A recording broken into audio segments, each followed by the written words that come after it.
Bienvenidos, buenas tardes para los que están en Sudamérica, buenas noches por España y buenos días, bueno, en realidad ya buenas tardes para los que están por el lado de México. Saludos a todos y gracias una vez más por acompañarnos en este espacio de mercado fitness. En esta oportunidad iniciamos un ciclo nuevo de la mano de Socio Plus, que se llama Un Café con, en este primer ciclo, en esta primera edición con Pablo Viñaspre, a lo largo de los próximos 10 programas, todos los miércoles durante una hora, con distintos especialistas, amigos del mercado fitness. Vamos a tratar el tema de las cuotas, qué hacemos con las cuotas. Así que durante los próximos 45 o 50 minutos vamos a estar hablando específicamente de los precios de las cuotas, cómo calcularlos, cómo aumentarlos, si es que cabe, y bueno, aprender también sobre la evolución de los precios en nuestro sector. Pero antes de meternos de lleno en el tema con Pablo y de presentarlo y agradecerle, como siempre, su excelente predisposición para trabajar con nosotros, les recuerdo que Socio Plus, que es sponsor de este espacio, tiene un sorteo vigente. Tienen que entrar a @socioplus y en la publicación del sorteo etiquetan a 2 dueños de gimnasios y participan por el sorteo de una licencia de 90 días del software. Así que están todos invitados. Y bueno, sin más prólogo, nos vamos a meter en tema. Primero saludar y darte la bienvenida, Pablo, y permitirte ahí un par de minutos también para que saludes a todos los dueños de gimnasios y emprendedores de Hispanoamérica que nos están acompañando. Muy bien, gracias Guille, una vez más. Un placer estar con vosotros y poder compartir algo de nuestra experiencia. Sé que es un café conmigo, no soy cafetero, pero me he preparado una infusión. Yo tengo aquí también el Salud. mío. Nada, y dar las Gracias. gracias también y la bienvenida a todos los que nos estáis escuchando y esperemos que os llevéis alguna reflexión de esta hora. ¿Por qué es un tema que preocupa tanto el de las cuotas a los dueños de gimnasios? Es como un tema con el que, digamos, nunca están tranquilos, nunca están conformes y siempre está en revisión. Sí. Eh, bueno, yo creo que no cabe duda que el precio es un tema importante. Sabemos que hay una relación muy directa entre precio y volumen, ¿vale? Y cuando el precio baja aumenta el volumen, cuando el precio sube se reduce el volumen de clientes. De eso hay una relación directa que además está muy estudiada. No es lineal, es decir, se tienen que producir ciertos cambios en el precio para que haya aumentos significativos en el volumen, pero es una relación directa. Eso por un lado. Por otro, te diré que el precio está sobrevalorado. Y el tema principal para mí, por el que preocupa tanto, es porque es demasiado fácil cambiarlo. De hecho, yo siempre digo una frase que es que el precio es la solución, modificar el precio o sobre todo bajar el precio es la solución que hace el tonto de la clase. Porque El tonto de la clase. sí, es tan fácil hacerlo que enseguida crees que la solución a todo es bajar el precio. Y muchas veces no es la solución, sino es parte del problema, ¿no? Entonces, hoy me gustaría que habláramos un poquito sobre eso, pero preocupa mucho porque es algo que tienes a mano, que puedes modificar en cualquier momento, sobre todo a la baja, y siempre tienes esa tentación que te va viniendo a la cabeza pensando, no, es que mi problema, me faltan 200 socios, tengo que bajar el precio, me faltan 200 socios. Luego, por otro lado, esas bajadas de precio estratégicamente pocas veces funcionan, ¿no? Primero porque no suelen ser bajadas suficientes para estimular la demanda, es decir, para crear volumen. Es decir, que tú bajes un porcentaje pequeño del precio, muchas veces no genera un estímulo en la demanda. Y segundo porque hay otro factor, que cuando tú bajas el precio, si nadie más hace nada, puedes tener cierto efecto. Pero el problema es que cuando tú bajas el precio, si tu competencia hace lo mismo para competir, el efecto que tú podías ganar se pierde. Y eso es lo que pasa normalmente en los mercados, ¿no? Que un operador baja el precio, otros deciden sacar ofertas para competir a precio y anulan el efecto que cada uno de ellos podría tener. Y al final eso se reduce en una bajada de precios de todos, sin un efecto en la subida de la demanda. Vos recién hablabas entre la relación de precio y volumen. Lo otro también que está presente es la relación entre precio y percepción de valor, ¿no? O sea, inmediatamente cualquier cosa que con un precio más bajo en la cabeza del consumidor parece que es de menor calidad, ¿o no? Sí, Sí, el precio tiene un peso en la percepción de valor. Eso es parte, yo creo que el poner el foco en el precio únicamente y cuando lo pones el foco en el precio, lo que acabas es haciendo ofertas y bajando precio, no hay otra, porque ese es tu foco para competir. Cuando ocurre eso, baja la percepción de valor y es uno de los motivos por los que nuestro sector se está convirtiendo en un commodity. Se está convirtiendo en que al final todos hacemos lo mismo.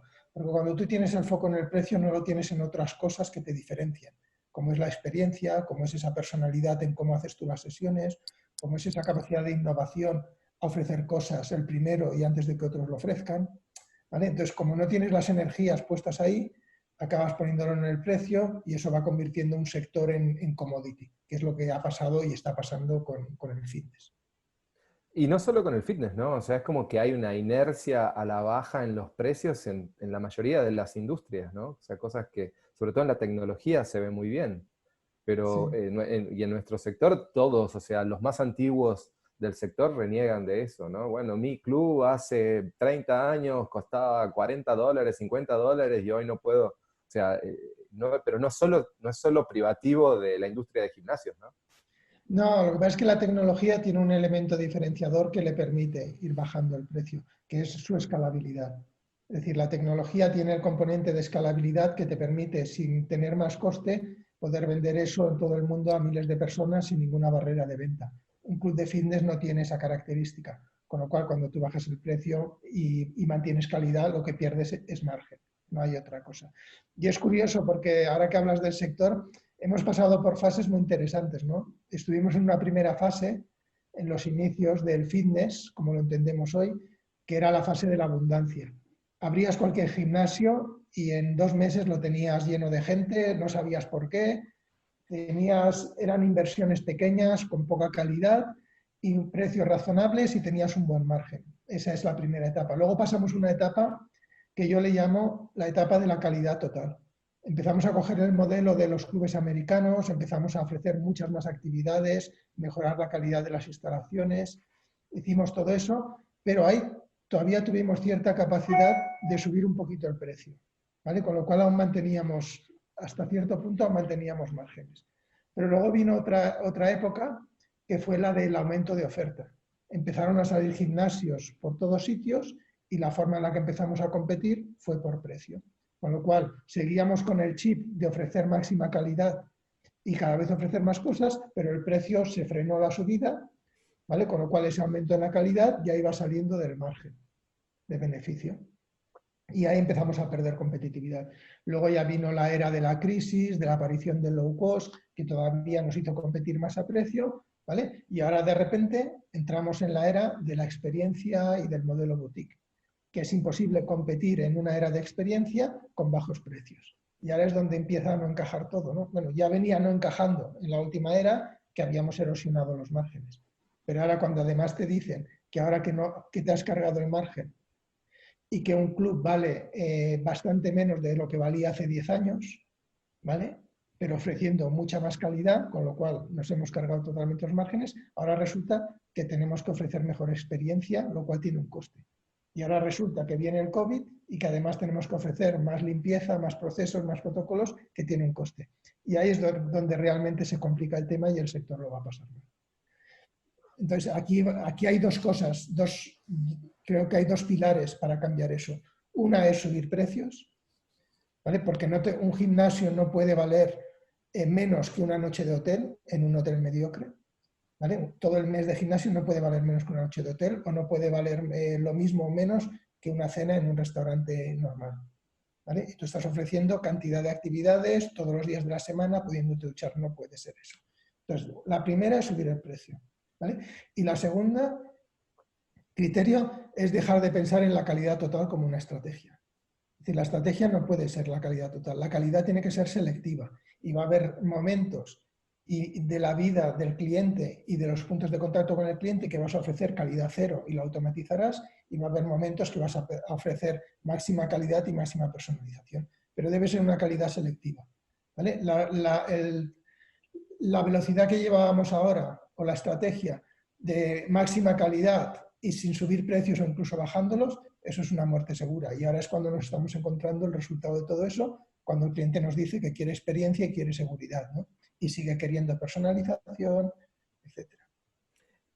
¿Crees que el crecimiento, digamos, este acortamiento abrupto que hubo de la brecha digital durante la cuarentena y el crecimiento de la oferta online de servicios puede atentar de algún modo en términos de competencia contra la intención del mercado de subir los precios? ¿Puede dificultarlo? Mm, No sé si te entiendo bien la pregunta. No veo la parte digital, no veo cómo puede hacer no subir precios. Otra cosa es que no seamos Sí, capaces. Dime, dime. no, y bueno, porque la oferta de servicios digitales, que es mucha, normalmente tiene una media de precios más baja. Entonces, en la medida que significa una opción para el consumidor, Claro. ahora estoy limitado a la hora de subir precios, no solo por el precio del gimnasio de la otra cuadra, sino también por tal y cual plataforma online. Sí, ahora entiendo la pregunta. Sí, está claro. El cliente, el home fitness ya venía creciendo en los últimos años a un ritmo bestial. Lo que pasa es que el sector no le había dado importancia. Y en cambio muchas empresas muy grandes se habían metido en ese negocio porque es un negocio de millones de personas. ¿Vale? Ahora con el COVID eso ha salido a la luz. ¿Vale? Entonces, es verdad que la oferta que tienen los clientes del fitness digital es muy económica, pero justamente por eso los clubes de fitness tienen que subir precios. Porque lo que va a hacer el home fitness o el fitness digital va a apoderarse como producto alternativo de parte de los clientes de los clubes. Eso lo que quiere decir es que la demanda, hasta que no vuelva a crecer por otros motivos, va a ser menor. Porque hay mucha competencia, hay muchos clubes, hay diferentes modelos de clubes, hay plataformas integradoras que no tienen clubes pero venden clubes. Aparece el home fitness como un impulso que ha tenido con el COVID que va a crecer, gente se ha comprado equipamiento para su casa, con lo cual parte de la demanda que tenían los clubes de fitness se vuelca hacia soluciones alternativas. Entonces, cuando la demanda escasea, que ya en muchos países lleva escaseando años, cuando escasea, tú no puedes bajar el precio. ¿Por qué? Porque si bajas el precio estás yendo en contra. Cuando tú bajas el precio, tu punto de equilibrio sube. Quiere decir que tú necesitas más socios para cubrir tus costes. Cuando necesitas más socios para cubrir tus costes, quiere decir que necesitas que haya más demanda para conseguir esos socios. Cuando lo que está pasando en el mercado es que se reduce la demanda, tú te estás suicidando, estás yendo al contrario. ¿Vale? Es decir, la única forma que tienes de bajar costes en esa situación es cambiar tu modelo de negocio de forma radical. Y que tú bajas costes tú bajas precio porque has reducido los costes por encima de esa bajada de precios y ha aumentado tu margen. Y eso solo se hace con un cambio de modelo de negocio. Pero el mantener el Eh, modelo de negocio y bajar precios en una situación de mercado de poca demanda o de falta de demanda es una ruina. La no sé única si opción que te tuviste, queda es o cambias el modelo o empiezas a aportar valor y a diferenciarte de todos esos productos alternativos para que el cliente sea capaz de pagar eso. Y ahí está el kit de la cuestión. Pero tanto el cambio del modelo de negocio como el aumento de valor son procesos muy complejos, porque no solo requieren de desarrollar en tu cabeza ese modelo de negocio o desarrollar en tu cabeza esa nueva experiencia y ese nuevo valor que das, sino requiere que tengas la capacidad de liderazgo de generar ese cambio en la organización. Y las dos cosas son complicadas. Con lo cual, ¿qué es mucho más fácil? Jugar con el precio. y Es lo se que me hay que ocurre entender. que mucho antes de lograr que cambie la percepción de valor del cliente, que es un tema que me gustaría meternos más a fondo sobre el final de la charla, como desafío tenemos antes un cambio en la percepción del servicio por parte del equipo, ¿no? Del staff, o sea, de este nuevo modelo, de este nuevo modelo de servicios que ofrecemos. Sí, sí, yo creo que sí, y no solo del staff, de la industria en general. Eh, o sea, nuestro sector se está convirtiendo en un commodity porque tú visitas clubes y son todos un reflejo de otros. Mm. Y excepto algunas excepciones que además suelen ser exitosas. Yo creo que hay que trabajar en dos aspectos. Tú puedes innovar en ofrecer cosas diferentes, ¿vale? Eh, y hay que hacerlo, pero el 80% de tu capacidad de innovación debería estar no tanto en ofrecer cosas diferentes, que también, pero sobre todo en ofrecer lo que otros ofrecen de una forma diferente. Creo que ahí es donde radica el principal elemento de motivación. Es decir, todos podemos hacer una clase de ciclo indoor, pero si tú eres capaz de generar, hacerlo diferente, porque lo que ocurre en esa sesión es diferente a lo que ocurre en otros gimnasios, ahí estás consiguiendo. Y ahí hay aspectos tanto de diseño de la instalación, de calidad de música, imagen, etcétera, de interacción con el cliente, de relación de clientes entre sí, de protocolos. Hay un montón de cosas, pero tienes que ser capaz de dar una experiencia diferente. Eh, Metiéndonos más en un aspecto más práctico, como conversábamos antes, nosotros hemos publicado artículos tuyos en los que detallas el proceso de cálculo de la cuota, pero si tuvieras que resumirle un par de aspectos centrales a considerar a la hora de ver si el precio al que estás vendiendo, el precio medio al que estás vendiendo tu servicio está bien o está mal calculado, ¿qué dirías? ¿Qué les dirías? Bueno, para calcular nosotros usamos una fórmula que creamos hace tiempo que se basa en el punto de equilibrio. Es decir, el punto de equilibrio o el break-even es ese punto en el que los ingresos y los gastos se igualan, ¿vale? Es decir, tú estás a cero, ¿vale? Entonces, cuando tú, imagínate que tú eres un club, un gimnasio que tiene 2.000 socios, ¿vale? Y tú quieres ganar un 30% de margen. Pues quiere decir que tu punto de equilibrio debería estar un 30% por debajo de esos 2.000 socios que tienes. Entonces, si tú eres capaz de generar toda una estructura que tu punto de equilibrio está un 30% por debajo de los 2.000 socios, ¿vale? Eso te permite calcular la cuota, ¿vale? Porque al final la facturación por socio es muy fácil calcularla a partir de ahí, ¿vale? Teniendo en cuenta facturación por socios es igual a los costes fijos partido por el punto de equilibrio más el coste variable por socio. Es una fórmula que utilizamos y con eso te dice cuál debería ser tu facturación por socio. Si sabes que tu cuota de esa facturación supone un 85%, pues ya tienes cuál es tu factura, cuál debería ser tu cuota media. Luego ese valor, obviamente, tienes que enfrentarlo a la capacidad adquisitiva de tu clientela, al precio que hay en tu zona de otros gimnasios, etcétera. Y podrás hacer ajustes, pero eso es lo que te permite calcular. El problema al calcular el precio es que la mayoría de proyectos, cuando calculan el precio, sobreestiman el volumen de socios que van a tener. Incluso los clubes que ya están abiertos, en vez de modificar el precio y hacer una estrategia de subida de precios, prefieren seguir pensando que le faltan 200 socios. ¿Vale? Y seguir pensando que no, que su problema es que le faltan 200 socios y que cuando tenga 200 socios ya va a estar bien.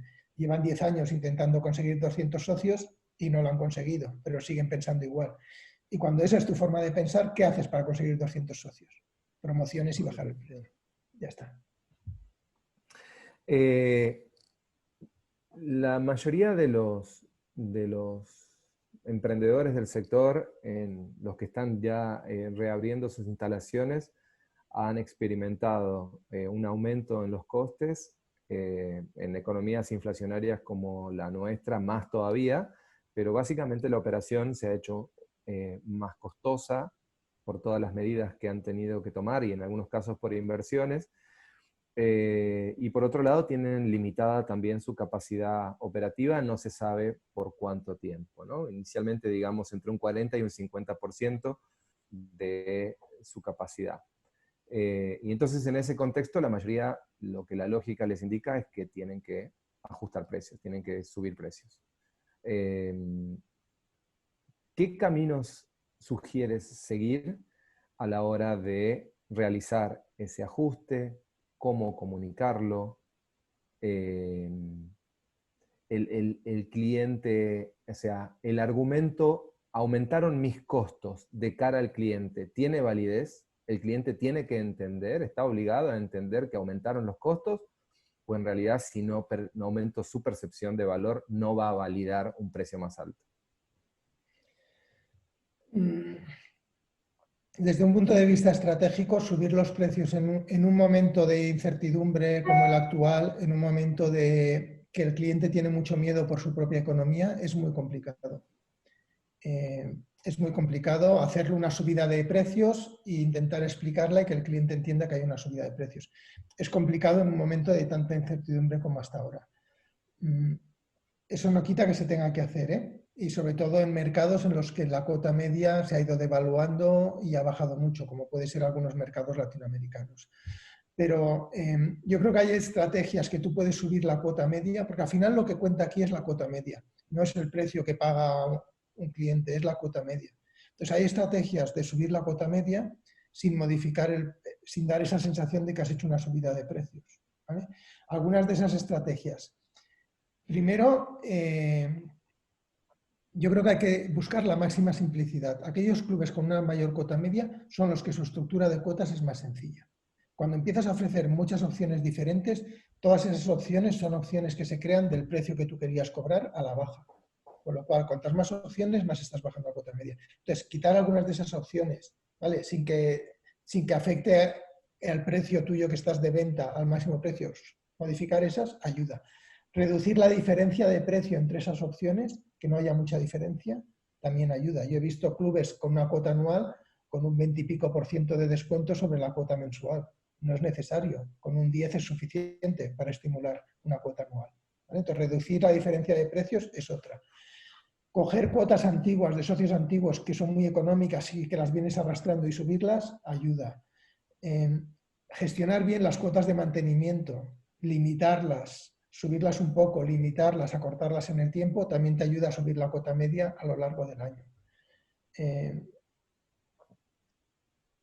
Y luego, yo creo que al final la forma que tienes de subirla ahora es ser muy prudente con el socio actual y con el nuevo poderle ofrecer ya menos variedad de precios, con menos diferencia, más altos, etc. Y puedes subir precio, igual no ahora, pero sí en 2, 3, 4 meses, si eres capaz de crear un motivo que lo justifique. ¿Vale? Es decir, si eres capaz de hacer un cambio importante en la instalación que justifique eso, puedes hacerlo. Yo creo que hoy es difícil justificarlo por gasto en limpieza, por ejemplo, o por limitaciones de aforo. Pero si eres capaz de decir, bueno, voy a planificar cierta inversión en los próximos meses y en ese momento, en enero o cuando sea, ahí voy a subir X pesos o X dólares a todos los clientes. Creo que ese es el momento de hacerlo. Pero cuando salgamos un poquito de tanta incertidumbre y tanto miedo. Y además lo que menos te interesa ahora es generar una ola de negatividad en los clientes y de opiniones negativas que te afecte. Ya hay suficiente incertidumbre como para meter eso. Es decir, lo tenías que haber subido antes o te tienes que esperar un poquito. Yo ahora no creo que sea el momento. Diego, de Córdoba. ¿Qué está pasando, pregunta, con los precios en España hoy? Bueno, los precios en España hoy, los clubes que han abierto con los precios que tenían y algunos de ellos con ofertas de descuento de entre un 20 y un 30% más o menos para intentar captar y estimular la demanda. Eso es lo que han hecho y luego están jugando con alargar el mantenimiento a aquellos clientes que todavía no quieren volver, darles algunos más. Es un poco lo que está viendo. Sí que había antes de que abriéramos, había algunos clubes que tenían intención de subir precio porque sabían que iban a tener más costes, pero la realidad es que han abierto y la mayoría no lo han hecho. O han mantenido o han hecho ofertas de descuento. Y esas ofertas de descuento hay algunos clubes que las han hecho para clientes nuevos, para captar, y hay otros clubes que están haciendo ofertas a los propios clientes que ya tenían para intentar que vuelvan y no se den de baja. De hecho, hay alguna cadena importante, sobre todo de una cuota más alta, que ha hecho descuentos de un 30 a un 40% a los socios porque no está ofreciendo el 100% de los servicios y sobre todo para evitar bajas, porque son conscientes que con las limitaciones de aforo no pueden dar un buen servicio a todos. ¿Vale? Yo creo que hay que intentar mantener la cuota. Yo creo que hay que abrir con la cuota normal, intentar generar que el cliente vuelva y no hacer para que vuelva a hacer bajadas en cuota. Pero entiendo que hay clubes muy masificados que para evitarse problemas, quejas y bajas puedan bajar algo. Pero yo creo que hay que mantener la cuota. ¿Cómo se te ocurre que va a ser el escenario de corto plazo para los low cost, para las cadenas de bajo coste, que están tan atados al volumen, ¿no? Teniendo limitada la cantidad de clientes que pueden atender? Yo solo veo una vía y además tienen margen para hacerlo, que es que suban precios. No veo otra vía. Es decir, las grandes cadenas tendrán capacidad de aguantar un tiempo, decidirán aguantar a ver si se estimula la demanda, pero si ven que esto va para largo y que no se estimula en el corto plazo, la estrategia que creo que van a hacer es una subida de precios.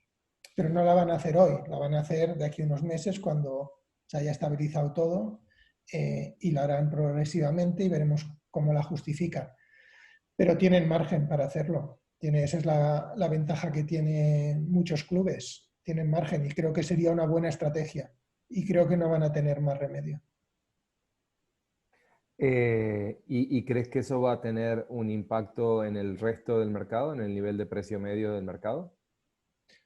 En el nivel de precio medio del mercado sí que va a tener un impacto porque el low cost, sobre todo en los países que el low cost tiene mucho peso, eso si ellos suben precio, la cuota media del mercado en ese país va a subir. Pero eso no quiere decir que el resto de operadores que no son low cost hayan subido. Yo creo que la subida de precio de low cost no va a generar una subida de precio del resto de operadores. Creo que el resto de operadores tiene que hacer su propio análisis y concienciarse de que es posible que la subida de low cost le dé cierta valentía, pero seguirá habiendo diferencia y es difícil bueno, se acortará la diferencia, pero si ellos no deciden subir y no asumen sus riesgos y definen su estrategia, seguirán sin subir. De hecho, el low cost lleva subiendo el precio en los últimos años, por lo menos en España y en otros países. Y eso no ha generado que otros operadores apliquen una subida parecida. Vos mencionabas recién de esta necesidad del sector, ¿no? De subir precios, porque no puede ser que cueste lo mismo o sea, un mes de gimnasio cueste lo mismo que una salida al cine o menos que una salida a cenar. Eh, en tu opinión, ¿le cabe alguna responsabilidad en esto a los líderes de mercado, a las cadenas más grandes, o en realidad es inocente pensar que los que tienen una posición de liderazgo, en lugar de usarla a su favor, van a ayudar al resto de la industria subiendo precios? Buena pregunta, no sé. Yo quiero pensar que los líderes de cualquier sector, de cualquier empresa, de cualquier organización, siempre tienen una responsabilidad mayor que el resto de gente. Entonces, a priori te diría que sí que tienen una responsabilidad, claro que sí, porque al final son los que marcan las pautas en un mercado. Y nuestro sector, no olvidemos que en la mayoría de países está en un proceso de concentración. Es decir, los clubes cada vez están en menos manos y estas manos son más grandes. Entonces, yo creo que ellos sí que marcan la pauta. Ahora, también entiendo que ellos tienen muy clara su estrategia, sus cuentas de explotación y además están dando prioridad al crecimiento en número de clubes por encima de otros aspectos. Con lo cual, dentro de su estrategia seguramente encaje lo que están haciendo y una subida de precios suya y unilateral seguramente les frenaría el crecimiento y les pondría en riesgo parte de su estrategia.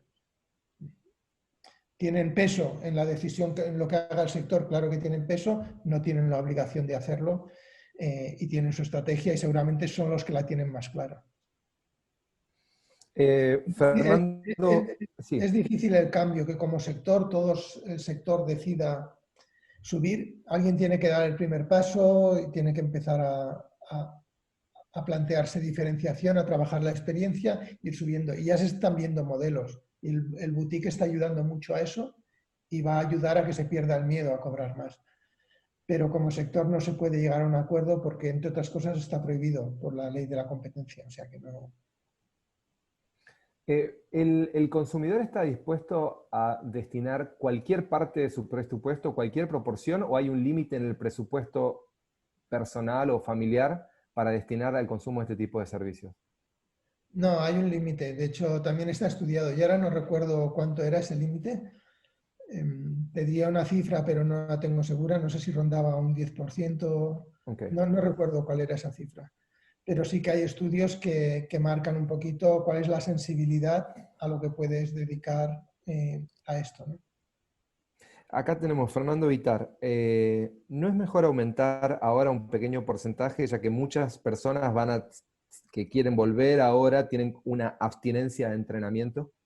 O sea, van a estar más predispuestas, entiendo de la pregunta de Fernando, a pagar un poco más ahora. Sí, eh, puede ser, depende en qué nivel de precio estés y qué margen tienes de subida. Yo, si pienso desde un punto de vista estratégico y tuviera que elegir un momento para subir el precio, ese momento nunca sería ahora, porque creo que ahora es donde asumes más riesgos. Creo que hay momentos mucho más tranquilos en los que puedes hacer una modificación de precios y que eso te genere cierto descontento, ciertas opiniones negativas, no va a tener un efecto como el que podría tener si se te produce ahora. Entonces, desde un punto de vista estratégico, ¿es el momento ahora? No. Si no tienes más remedios y no ves otra salida, pues tendrás que hacerlo. Pero yo nunca lo haría ahora. Yo esperaría unos meses, desarrollaría cosas para justificar esa subida y lo haría sutilmente con algunas de las estrategias que hemos hablado. Es decir, Ahora, seguramente. Pablo, una aclaración ahí para saber para ponerte un poco más en contexto.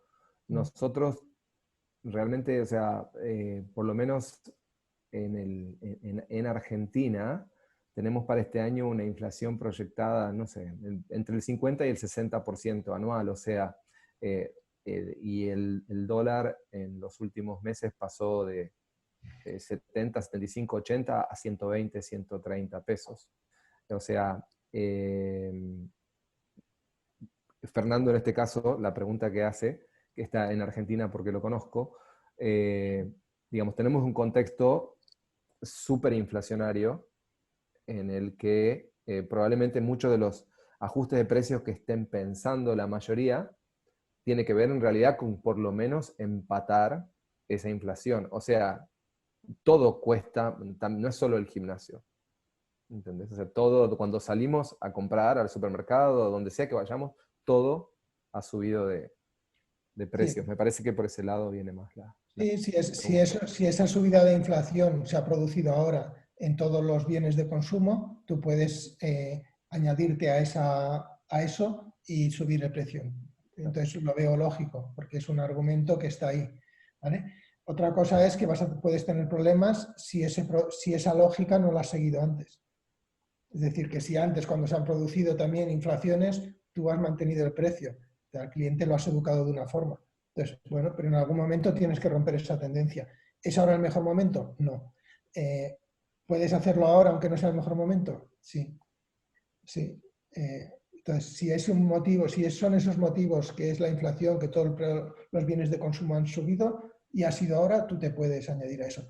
Si no ha sido ahora, que han tenido una subida progresiva y el cliente está acostumbrado, especialmente en servicios, que no son productos que vienen del extranjero, está acostumbrado a que cualquier cambio en precio se haga en enero, tendrías que esperarte a enero. ¿Vale? El problema, eso también pasa en España. En España llevamos años por ese foco en el precio y por el miedo a subir precio, llevamos años muchos clubes que no han, que el IPC, la subida de IPC, que sería la inflación, el aumento de los precios del consumo, no lo han actualizado cada año. Igual han acumulado ahí un 1% anual o un 2% anual y han acumulado un 10% de pérdida simplemente por el hecho de no actualizar los precios cada año. ¿Vale? Eso es bajar precios, porque a ti todo te cuesta más, la energía te cuesta más, los productos que compras te cuestan más como gimnasio, con lo cual no subir a la subida de precios anual con la inflación es una bajada de precios. Entonces, eso no hay que hacerlo. Pero claro, el problema es que estamos mal educando al cliente. Entonces, cada año se debería subir de forma automática en función de la subida anual, interanual, en nuestro caso del IPC. Eh, En el caso de decidir un aumento... Perdona una cosita, Sí.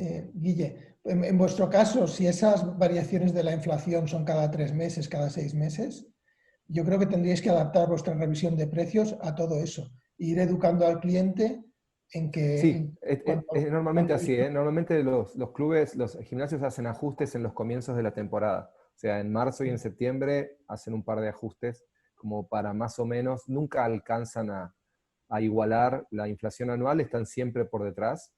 Eh, y creo que uno de los motivos por los que están por detrás, o sea, creo que el miedo que tienen, y ahí nos metemos en el tema de la percepción de valor, tiene que ver con una mirada muy pobre también hacia adentro, ¿no? De lo que cada uno, o sea, del valor que ellos mismos le dan a lo que están haciendo y la confianza que tienen hacia el servicio que ofrecen. Entonces el tema es, ok, ¿cómo defiendo mi precio de cara al usuario? ¿Cómo hago que esto que te decía el otro día que había escuchado la frase de Alex Rovira que me encantaba, que es que valga más de lo que cuesta? ¿Cómo hago que mi cliente sienta eso?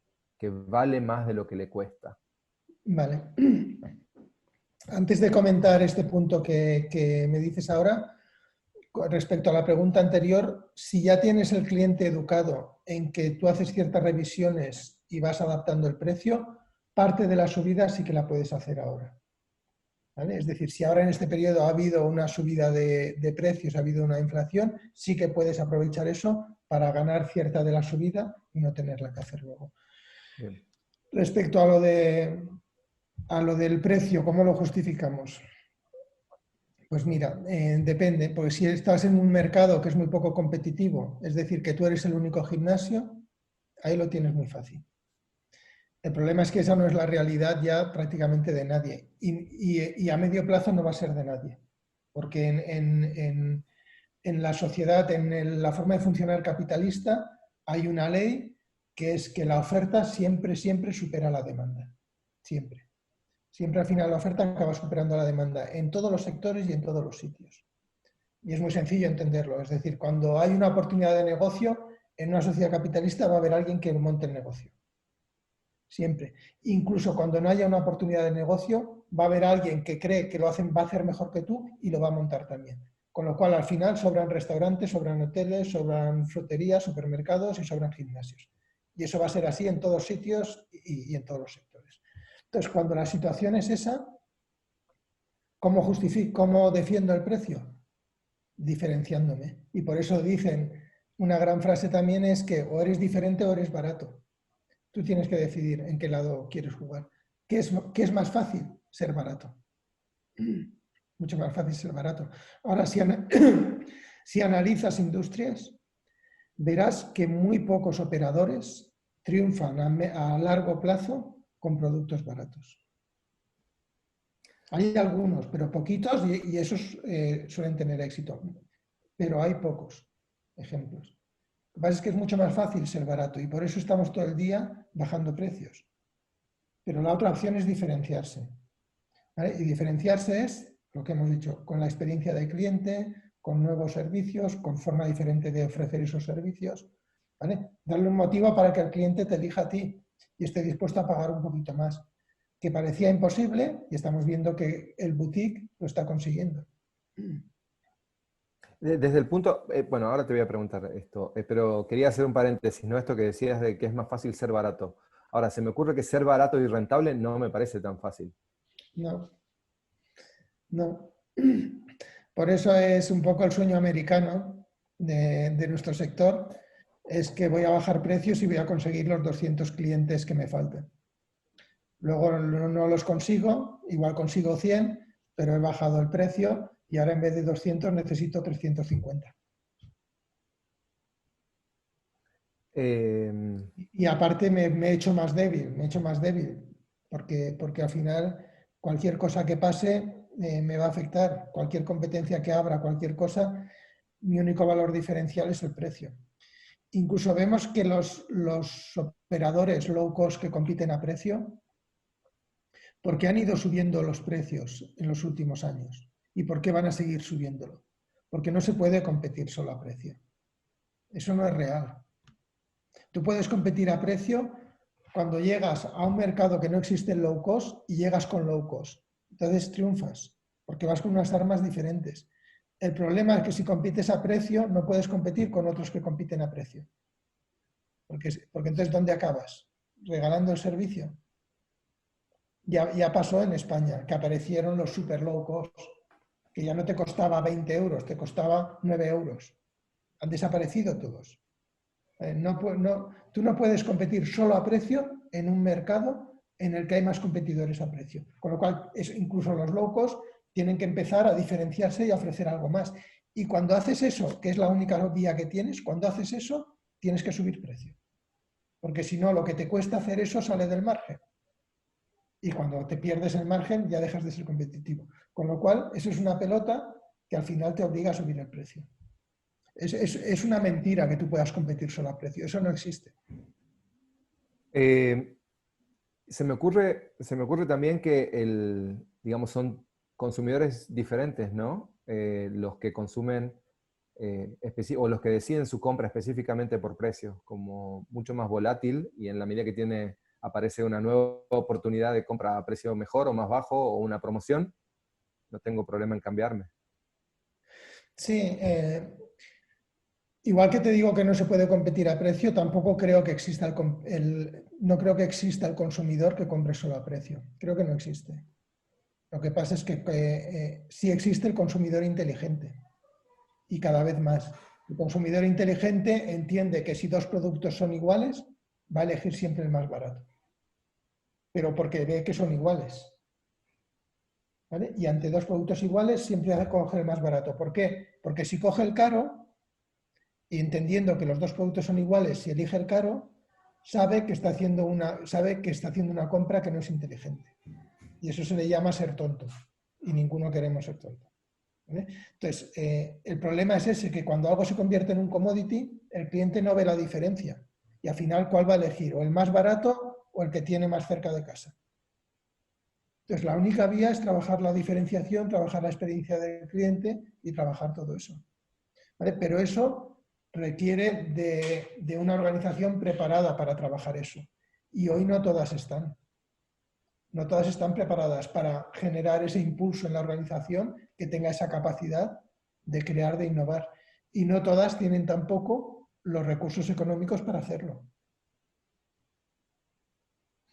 Eh, bueno, ahí un poco que me pinchaste la siguiente pregunta, pero poniéndole, digamos, buena voluntad, en un escenario de presupuesto muy bajo, y o acabo de reabrir o tengo que reabrir mi gimnasio en las próximas semanas con todas las limitaciones que ya conocemos y el aumento de costos. Decido aumentar el precio, no sé cuánto todavía, pero decido aumentarlo. 3 o 4 consejos prácticos, suponiendo que logro ese cambio hacia adentro en mi organización para poder transmitir un servicio distinto, ¿no? Y crear valor, crear o aumentar la percepción de valor en mi consumidor.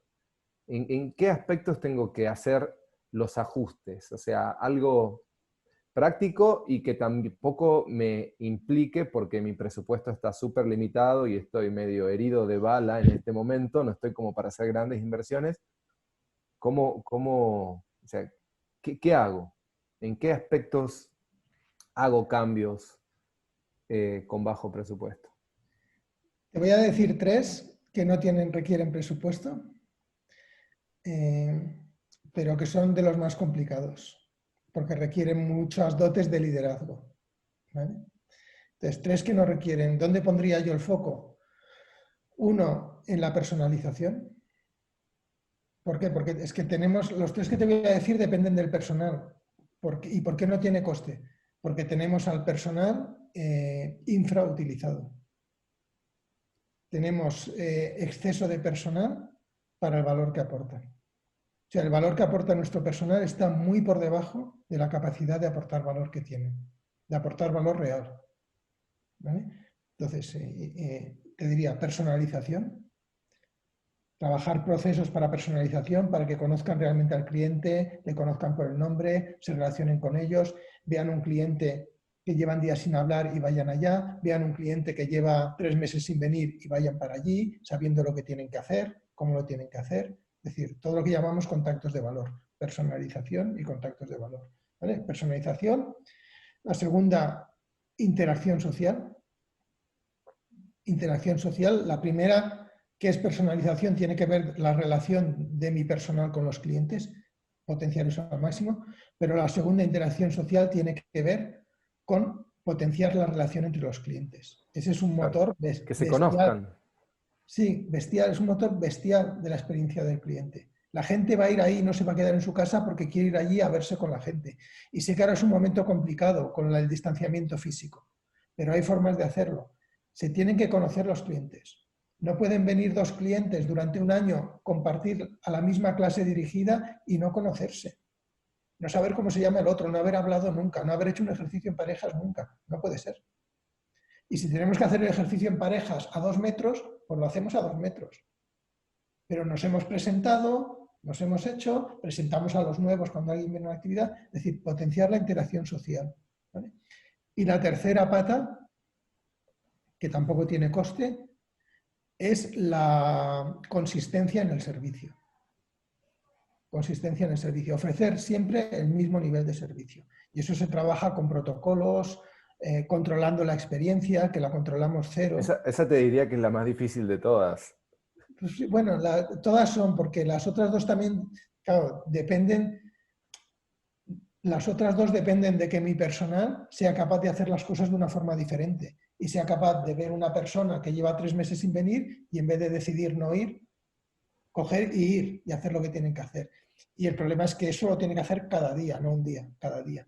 Con lo cual esa es la complejidad. Eso requiere de mucho liderazgo, de mucho proyecto compartido, de mucho hablar con la gente. Y esta tercera, que es la consistencia, también es muy complicada, porque pasa por medir la experiencia, valorarla, ir mejorándola y estar atentos y medirla, cosa que hoy no hacemos. Hoy un instructor entra en una actividad dirigida, cierra la puerta y nadie sabe lo que pasa ahí.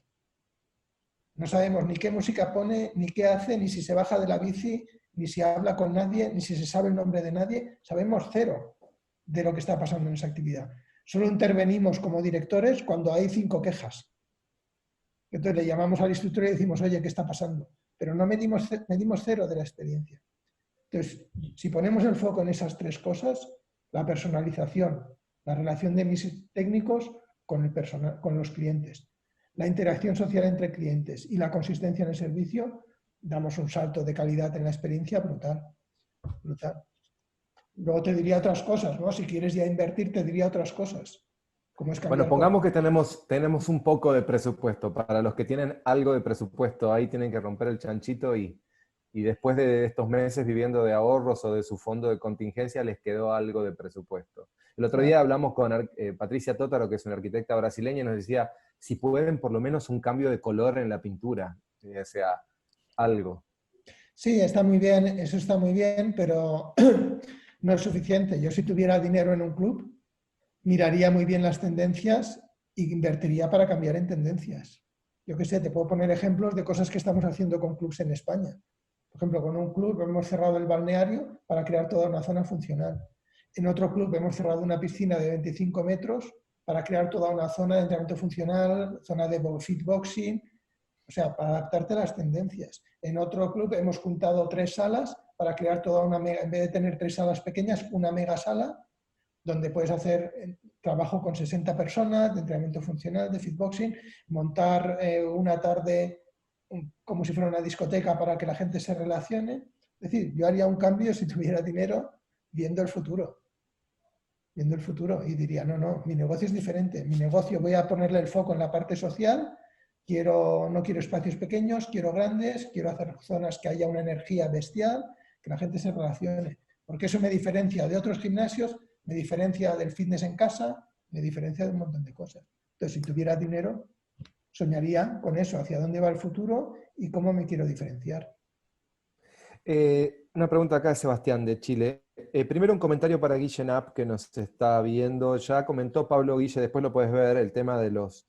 Acá pregunta sobre si es mejor hacer 3 aumentos al año contra en lugar de hacerlo una sola vez al año. Lo puedes encontrar un poco antes en la transmisión, Guille, después lo ves y está bien, bien explicado. Sebastián, de Chile. Eh, Entiendo la pregunta como si ves necesario, o sea, la pregunta tiene que ver con el pago por uso, ¿no?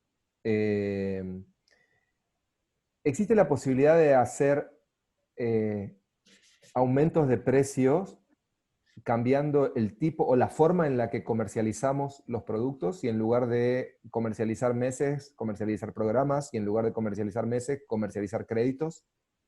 ¿Es oportuno o no? Sí, yo creo que ahora estamos en un momento, se habla mucho del pago por uso, como un modelo de flexibilizar la forma de pago al cliente y que las nuevas generaciones quieren esa flexibilidad y todo eso. Ahí hay que ir un poquito con cuidado. Primero porque estamos viendo que los boutiques, que son los que han traído principalmente ese modelo de cobro, ese modelo de pago, están pasando la mayoría de ellos a bonos mensuales renovados automáticamente. Entonces están huyendo, intentando pasar gran parte de su clientela al modelo tradicional y dejar el pago por uso para una minoría de clientes. ¿Por qué es esto? Porque al final cuando un cliente te paga por uso, nosotros lo vemos en los boutiques en vivo. El cliente te compra un bono de 20, hay parte de esos clientes que les caduca el bono y ni lo han consumido. Y luego tardan mucho en comprar otro. Claro. Es decir, no hay un status quo en el cobro. Nuestro sector es un sector con unos costes fijos muy altos. Quiere decir que tenemos costes, vengan o no vengan clientes. Entonces, cuando una empresa, un modelo de negocio de costes fijos altos, necesita un modelo de ingresos que también sea recurrente, que sea fijo. ¿Vale? Entonces, cuando tú esto lo flexibilizas los ingresos, el coste sigue siendo fijo, pero el ingreso varía, eso asumes muchos más riesgos. Entonces, yo creo que nosotros como sector, a día de hoy, no podemos coger y decir, oye, pues mira, voy a renunciar a la cuota mensual y lo convierto todo en flexible, en bonos. No podemos. Sí que podemos, manteniendo la cuota mensual como el eje principal de los cobros, pues sí que podemos empezar a probar, a decir, oye, pues voy a vender programas, solo para el que quiera el programa sin que sea socio. Publico programas y genero un ingreso extra, pero sin perder de mis socios mensuales, para captar otro cliente. O voy a vender bonos y voy a probar con bonos a aquel que quiera. O voy a probar algo con una plataforma integradora y que me traiga clientes de uso puntual. Eso sí que podemos ir jugando con eso y ir esperando cómo evoluciona el consumidor. Pero no es momento de que nosotros hagamos el cambio y nos adelantemos X años a lo que el consumidor nos está pidiendo. Yo creo que tenemos que defender todavía la cuota mensual. Y es más, porque sé que en Latinoamérica hay todavía clubes que ese pago de cuota mensual no lo hacen de forma automática. ¿Vale? Correcto. Mira, eso pasaba en España hace años. Yo he cambiado en muchos clubes que estaban cobrando en efectivo cada mes, el cliente venía y pagaba. En todos los clubes con los que he trabajado, les he dicho que la condición para que yo trabajara con ellos era que eso desapareciera. Y que todos los cobros, todos el 100%, se tenían que hacer por banco de forma automática. Todos los mensuales, automática y por banco. Que el cliente no tenga cada mes decidir si paga o no paga, si que te negocia porque este mes he venido poco, voy a venir poco, y cada mes esté haciendo la evaluación igual. Solo ese cambio genera una subida en el número de socios y en la cuota media que es increíble. Seguramente sea el cambio más importante a aquellos clubes que estéis todavía cobrando en efectivo. Y los que tengáis miedo de hacerlos, os diré, en España también había muchos clubes que decían, no, porque mi competidor cobra en efectivo y se me van a ir los socios. No se van, no se van. Sí, yo creo que el principal miedo, en realidad, más que un miedo, es la decisión o no de formalizar la totalidad del negocio, ¿no? O sea, en nuestros mercados todavía el nivel de informalidad, sobre todo, bueno, en todos los segmentos, en realidad. Te iba a decir Ya. los chicos, pero en realidad ocurre en todos los segmentos, es importante. Entonces, la decisión de bancarizar los cobros tiene sus pros y tiene algunos contras que pasan fundamentalmente por esto, ¿no? Decir, bueno, a ver, de un día para el otro, mínimamente el 21% de mi facturación, que es el IVA, ya lo pierdo. Los pros están muy por encima de los contras. Sí, sí, coincido. Coincido, y en un momento como este, sobre todo, nos vendría muy bien, Y ¿no? además, por muchos motivos. Primero, además, siempre puedes dejar una válvula de escape si quieres, que es decir, vale, yo voy a dejar que me pague en efectivo, pero solamente aquel cliente que me pague 6 meses de golpe o que me pague un año de golpe, pero que no, cada mes no, en cuotas mensuales cero. Y ahora tú Ok. puedes decir, bueno, aquel cliente que no quiera bancarizar o que a mí me interese no bancarizar y automatizar eso, pues dejo una válvula de escape, que es vendo paquetes de 3 o de 6 meses o de un año y eso os permito que sean efectivos. Ya está. No Pablo, más. la última, Guille. Y luego, perdona, Guille, Sí, colación con esto. Yo creo que todo empresario, por definición, debe velar porque su negocio sea rentable de forma legal. Y esa es la pelea que tiene que hacer. Cuando tú encuentras una forma diferente, lo que estás haciendo es en cierto modo, buscando, dejando de trabajar, te estás haciendo más holgazán y en vez de pelear por ganar la rentabilidad, pues la rentabilidad la sacas por otro lado. En cambio, si lo hubieras hecho por ahí, seguramente habrías mejorado la experiencia, habrías subido precios, etc. ¿Vale? Entonces, es importante irse a ese lado.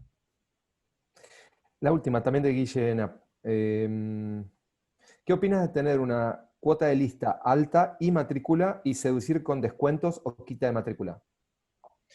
Sí, me parece, es una estrategia, también es curioso, porque en nuestro sector llevamos muchos años diciendo que la matrícula era indefendible, que iba a desaparecer y aquí seguimos con la matrícula. Por eso te digo que el hecho de pasar a cuotas, a pagos por uso, tranquilos, que todavía podemos defender la cuota mensual mucho tiempo. ¿Vale? Cuando no nos quede más remedio ya veremos, pero no nos anticipemos, no generemos nosotros el problema cuando aún no ha llegado. Entonces, la matrícula, llevamos años diciendo que iba a desaparecer, todavía está ahí. Sí que es verdad que supone poco, supone entre un 1, un 2 o un 3% según el club de su factura, de sus ingresos anuales. Pero bueno, ¿para qué la usamos sobre todo? Para lo que comentas ahora. La Para usamos negociar. para generar sensación de compra inteligente al cliente. Es decir, con la Claro. matrícula le marcamos el valor de lo que vale algo y luego le hacemos un descuento para que vea que está haciendo una compra inteligente ya con la matrícula y no tenga que negociarte otros aspectos como sería la cuota. ¿Vale? Entonces lo usamos mucho para eso. De hecho, cuando hemos empezado con esta estrategia hace años con la matrícula, lo que hicimos en muchos clubes fue subirla. Subirla para decirle, este es nuestro valor. Vale, ahora te voy a descontar. O sea, no es lo mismo que yo te diga que la matrícula vale 20 euros, ¿vale? Y tú pagas 20, tú vas a decir, pues, ¿qué compra inteligente es esa? Es mucho más potente que yo te diga que vale $50, pero que vas a pagar 20 y que te ahorras 30. Ahí estás haciendo una compra inteligente, yo sigo cobrando 20 y tú sabes que compras algo de un valor de 50. Entonces jugamos mucho con eso. Y en ciertos momentos la bajamos a cero, para momentos muy puntuales. Tampoco hay que abusar, porque también si comunicas mucho el matrícula cero, al final el cliente aprende y se espera a que haya esa promoción para darse de alta, con lo cual te frena las altas en otros momentos del año. Entonces tienes que jugar, pero contacto. Pablo, gracias por esta hora de muchísimo contenido. Bueno, no quiero terminar sin antes invitarte a que nos cuentes. Acaban de lanzar esta semana detalles sobre el programa ejecutivo de desarrollo. Empieza en agosto, perdón, en octubre, va a ser online y lo vamos a promover desde Mercado Fitness en América Latina, así que esperamos tener un montón de emprendedores de América Latina compartiendo experiencias con emprendedores de España y con un buen plantel docente también. Sí, la verdad es que nos hace mucha ilusión. Llevamos 7 años desde que creamos la Fitness Management School, que es una business school.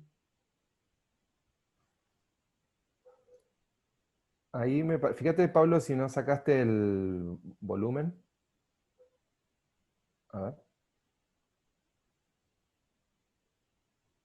ver, habla. Ahora sí. ¿Sí me oyes? Sí, ahora sí. Sí, eso te decía que nos hace mucha ilusión que llevamos 7 años que creamos la Fitness Management School, que es una escuela de negocios específica para gestión de clubes de fitness. Empezamos hace 7 años con el programa de desarrollo directivo en Barcelona, también con mucho éxito y un nivel de satisfacción muy alto. Teníamos muchas solicitudes de otros países, especialmente de Latinoamérica, y con esto del COVID nos hemos animado a sacarlo online también. Empezamos en octubre, hemos incorporado profesores de Latinoamérica, entre ellos tú, Guille, y nada, creemos que, bueno, que es un producto que hacía falta, porque sí que hay formaciones puntuales cortitas, hay másters de gestión deportiva, pero que están muy enfocados o a clubes de fútbol, asociaciones, a un montón de cosas, con lo cual no aprovechas todo el tiempo, pero este está centrado en la dirección de gimnasios. Es un programa tipo máster que mezcla profesores de escuelas de negocios, directivos del sector, muy práctico y muy dirigido al 100% de las 150 horas, muy dirigido a gestión de gimnasios. Empezamos en octubre, las clases acaban en julio, son 10 meses y luego hay 2 meses para trabajar el proyecto final, que es algo sencillo, ¿vale? Porque sabemos que vamos sobre todo a profesionales y no queremos que pierdan mucho tiempo con el proyecto, pero sí que son sesiones cada semana, un día a la semana y nada, provechoso. Bueno, gracias por el tiempo. Te manda acá saludos Hugo Amaya de Socio Plus. Gracias a Socio Plus también por el apoyo. Les recuerdo a todos que en @socioplus tienen un sorteo de una licencia de 3 meses. Tienen que etiquetar a 2 dueños de gimnasios amigos para participar. Y gracias a todos por haberse sumado y habernos acompañado durante esta hora. Nos vemos en este espacio de nuevo la semana que viene, el miércoles, para seguir hablando de la cuota. Un abrazo para todos. Un placer, gracias. Chau, chau.